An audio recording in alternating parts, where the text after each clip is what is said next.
Banyak yang mengira bahwa Palestina telah ada sebagai sebuah bangsa selama lebih dari 3.000 tahun. Namun kenyataannya Palestina bukanlah sebuah bangsa, melainkan istilah geografis yang berkembang dari waktu ke waktu, mengikuti pergantian kekuasaan di wilayah tersebut. Nama Palestina sendiri tidak berasal dari penduduk asli tanah itu, melainkan diberikan oleh Kekaisaran Romawi sebagai upaya menghapus identitas bangsa Israel setelah pemberontakan Bar Kokhba pada abad kedua Masehi. Sebab sesungguhnya hari-hari akan datang, demikianlah firman Tuhan, bahwa aku akan memulihkan keadaan umatku Israel dan Yehuda. Yeremia 33. Jika kita melihat sejarah, kita akan menemukan bahwa tanah ini telah menjadi rumah bagi banyak peradaban, tetapi hanya satu bangsa yang memiliki ikatan, sejarah, budaya, dan spiritual yang tidak terputus dengan wilayah ini, yaitu bangsa Israel. Sejak zaman Abraham, Ishak, dan Yakub, tanah ini telah menjadi bagian dari janji ilahi kepada Israel. Aku akan memberikan negeri ini kepada keturunanmu sesudah engkau sebagai milik untuk selama-lamanya. Kejadian 13 ayat 15. Bahkan setelah pembuangan dan diaspora, orang Yahudi tidak pernah kehilangan keterikatan mereka dengan tanah leluhur mereka. Jika aku melupakan engkau, hai Yerusalem, biarlah tangan kananku menjadi lumpuh.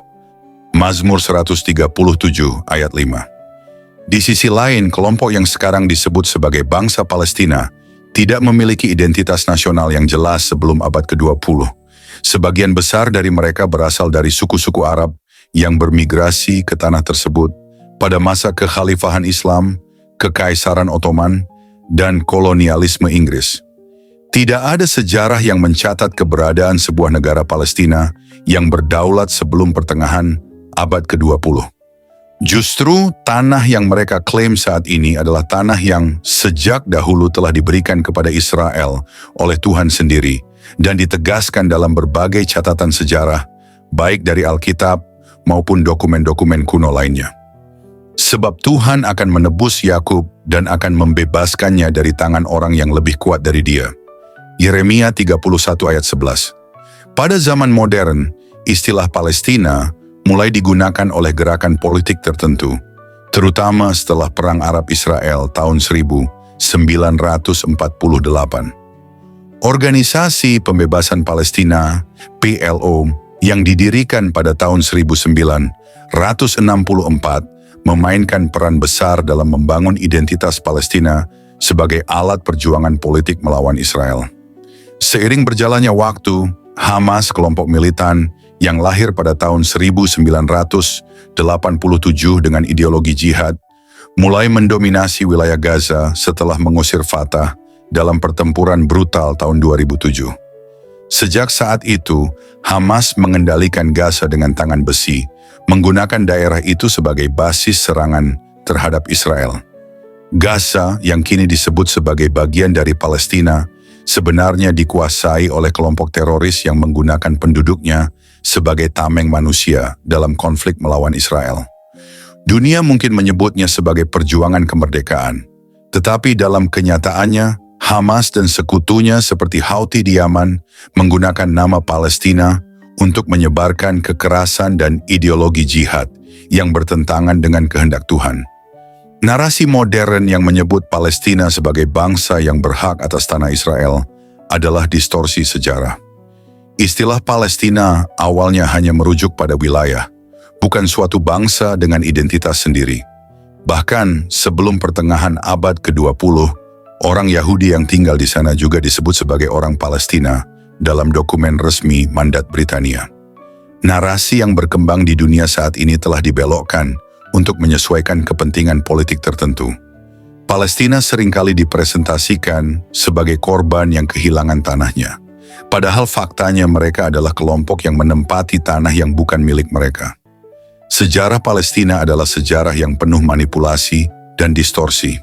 Jika kita benar-benar ingin memahami apa itu Palestina, kita harus kembali pada akar sejarah yang sebenarnya.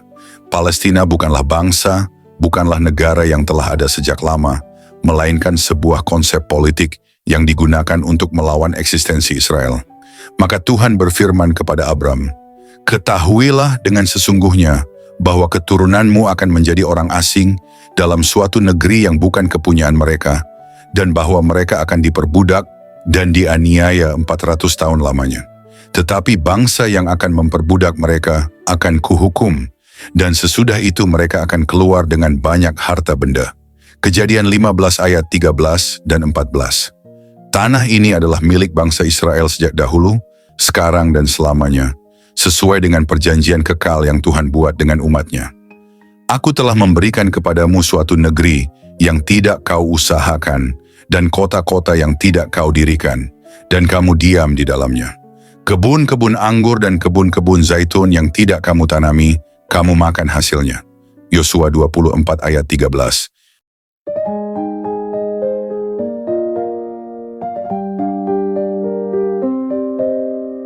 Memahami sejarah Palestina harus dilakukan dengan hati-hati dan berdasarkan fakta yang tak terbantahkan. Dunia mungkin terus mencoba mengubah narasi, tetapi kebenaran tetaplah kebenaran. Israel adalah pemilik sah tanah itu, dan tidak ada kekuatan politik atau propaganda yang dapat mengubah ketetapan Tuhan.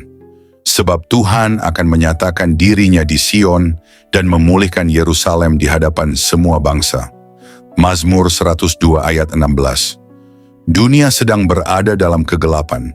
Narasi yang berkembang telah dipelintir, fakta sejarah telah diputarbalikkan, dan kebenaran Tuhan diinjak-injak oleh mereka yang ingin membelokkan kehendaknya. Palestina sering dipresentasikan sebagai korban yang tanahnya direbut, kebohongan yang telah ditebarkan begitu luas sehingga banyak yang tertipu. Palestina bukanlah bangsa, bukan negara yang telah ada sejak dahulu. Mereka adalah alat politik yang digunakan untuk melawan eksistensi Israel, umat pilihan Tuhan. Mereka bukan pewaris tanah ini, mereka tidak pernah memilikinya. Sejak awal Tuhan telah menetapkan Israel sebagai pemilik tanah ini.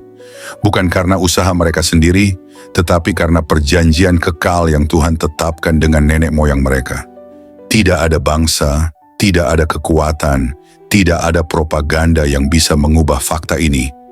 Namun sepanjang sejarah, selalu ada mereka yang ingin merebut apa yang bukan milik mereka, yang ingin menantang ketetapan Tuhan.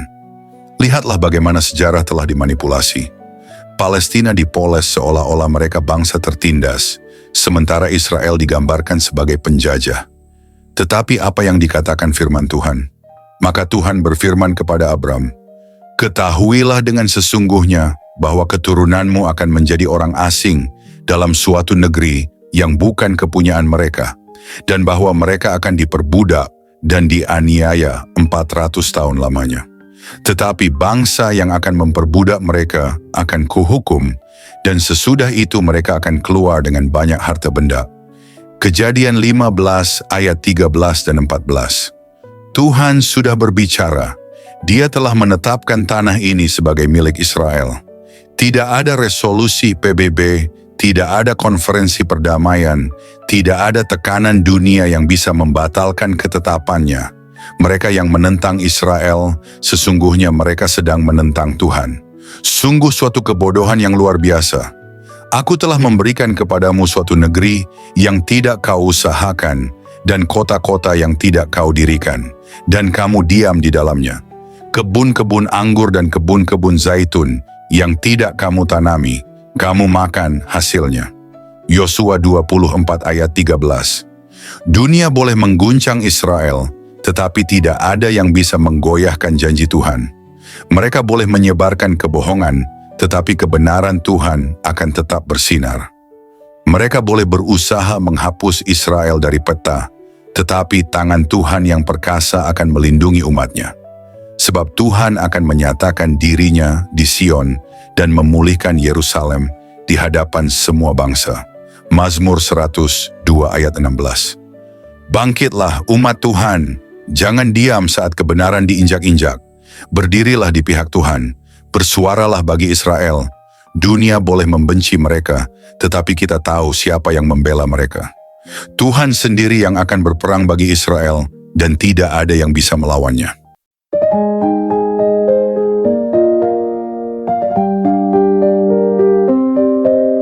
Mari kita berdoa.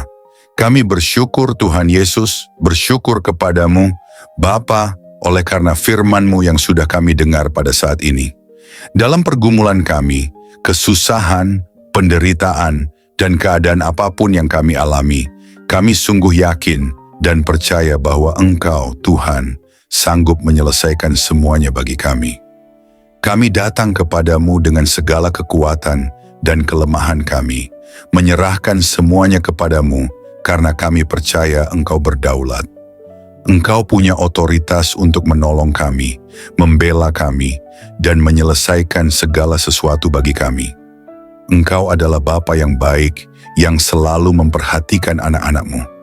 Engkau mengerjakan semuanya karena kasih-Mu kepada kami. Terima kasih Tuhan untuk kasih, kebaikan, belas kasihan, rahmat-Mu, pimpinan, dan penyertaan-Mu dalam hidup kami. Pertolongan-Mu nyata dalam kehidupan kami. Kami bersyukur Tuhan, berkati kami sepanjang hari ini dalam segala aktivitas kami, studi, pekerjaan, usaha, pelayanan, dan segala hal yang kami lakukan. Pimpin kami dan jadikan kami berkat sehingga nama-Mu dipermuliakan. Kami berdoa bagi setiap saudara kami yang sedang dalam keadaan sakit. Kami percaya akan kuasa pemulihan dan pertolongan-Mu. Bagi setiap yang sedang bergumul dengan persoalan hidup, lawatlah ya Tuhan dan nyatakan kuasa-Mu. Dalam nama Tuhan Yesus Kristus, kami sudah berdoa dan mengucap syukur. Amin.